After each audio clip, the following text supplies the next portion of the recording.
Hey everyone, thank you for stopping by. Welcome to my channel. If you're new here, my name is Nkechi, and on this channel I share guidelines and ideas around product management and just navigating through life. So if you like this type of content, please make sure to hit the subscribe button.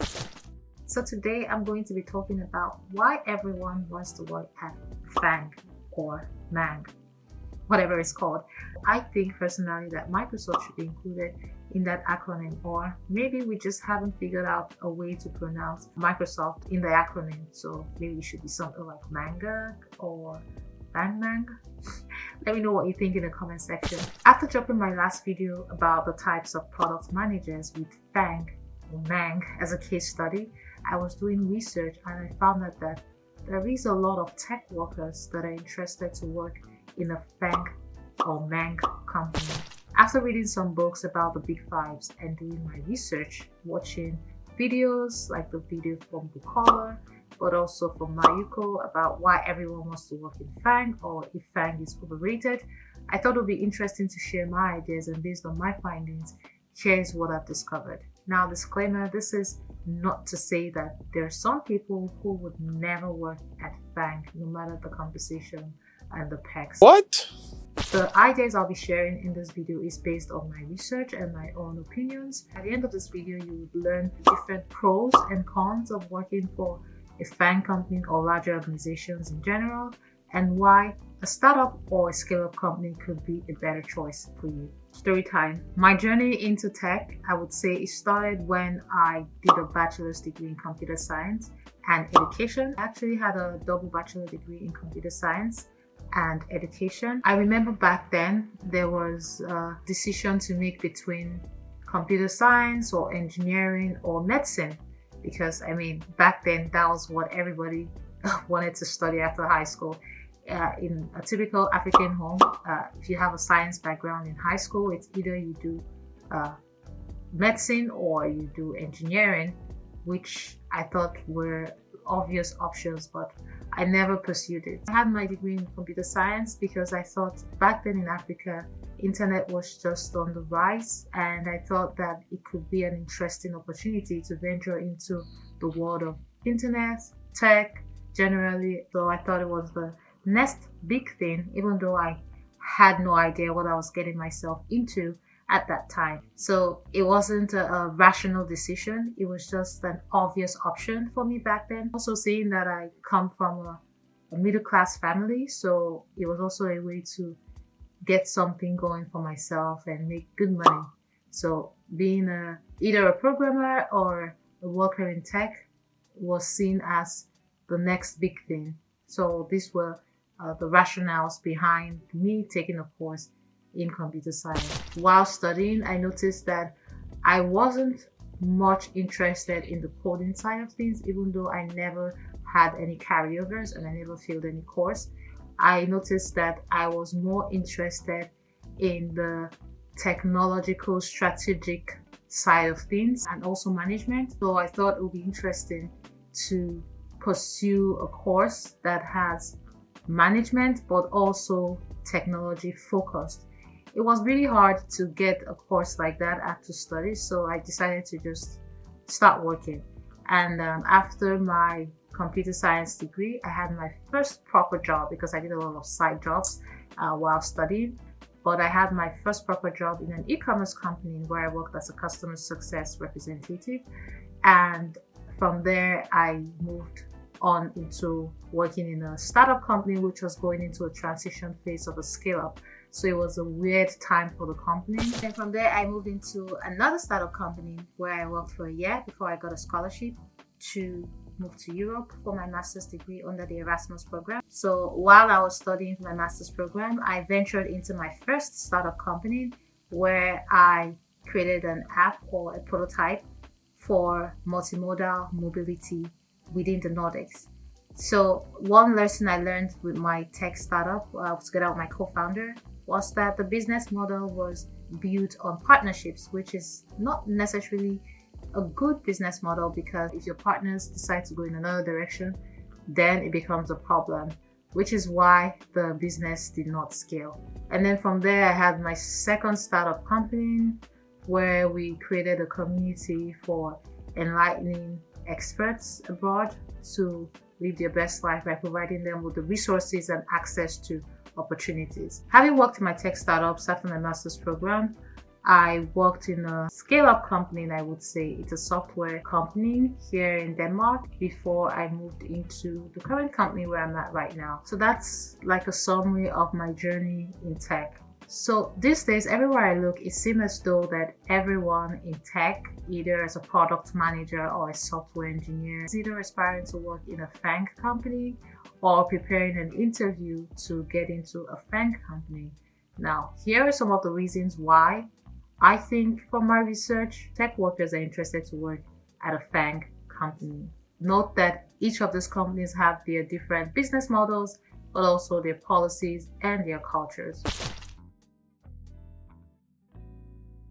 First reason for my research is experience. Now, one thing that comes to mind, especially as a fresh graduate straight out of college, is how does big companies work? Because as a fresh graduate straight from college, you want to be able to gain wealth of experience.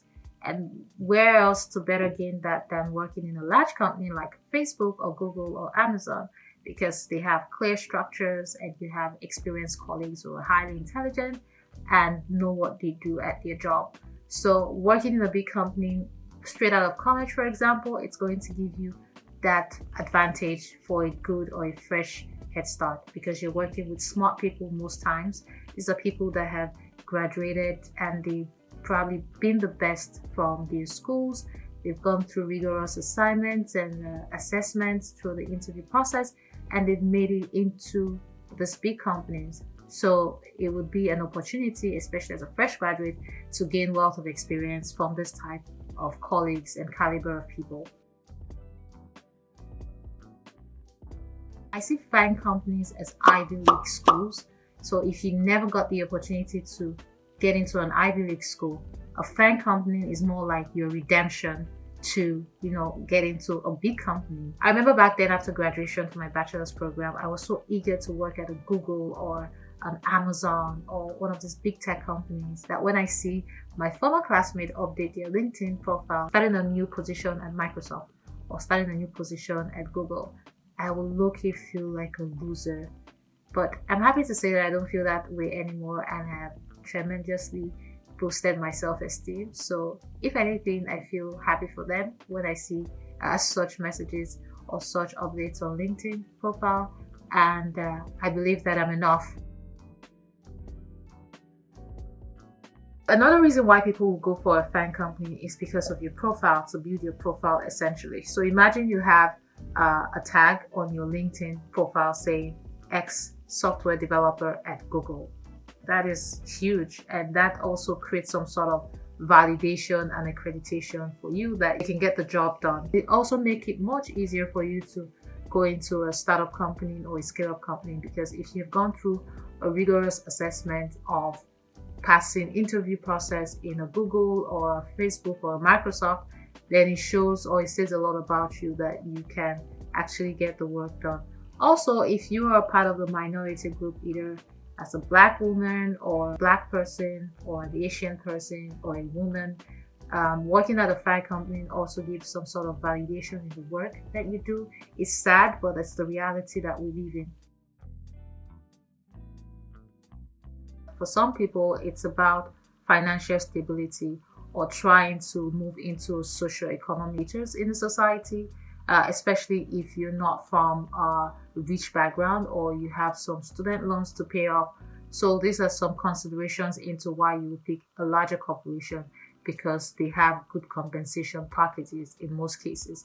And also they offer like the 401k compensation package where you have your insurance but also retirement plan.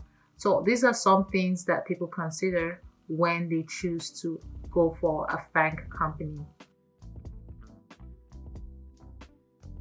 Another thing can also be the work visa. So most of these large corporations, they sponsor work visas and they give you that benefit to work in another country while you're on their work visa. Food and other perks like working remotely or hybrid type of work.